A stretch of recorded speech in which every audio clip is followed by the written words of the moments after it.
господа, конкурсантка под номером 6, Елизавета Дядко!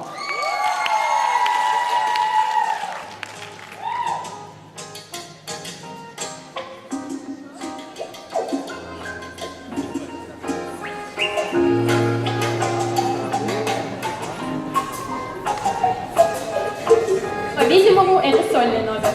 Итак, пока я возил вашу на Камчатку, Лизу назначили психоаналитиком. Лиза, к вам сейчас пациент придет, пожалуйста, примите.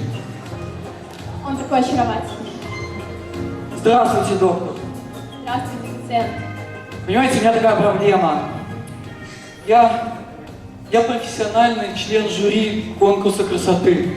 Понимаете, мне все это надоело. Я закрываю глаза и вижу девушек, эти все ноги, эти все руки, эти волосы, глаза. Я не могу больше. Вы знаете, многие видят. Вы не единственный. Я не один такой? Нет. Вы представляете, перед вами был мужчина. Вы не поверите, что он мне говорил. Так что вы абсолютно здоровый. Можете не переживать. Нет, так мне это все надоело. Ну, представьте, я закрываю глаза и вижу эти ноги, эти руки, эти глаза. Ну разве это не прекрасно? Нет, ну как, 24 часа в сутки. Ну, у меня, понимаете, жена уже не понимает. А может быть, просто вам стали нравиться мужчины?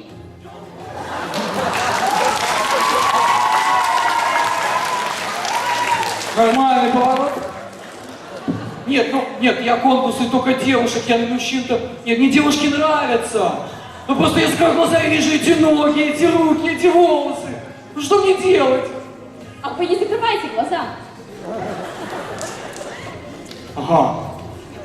Так, подождите. Хорошо, если не закрывать глаза, я вас вижу так. Вы мне тоже кажетесь знакомы. Ну-ка, повернитесь.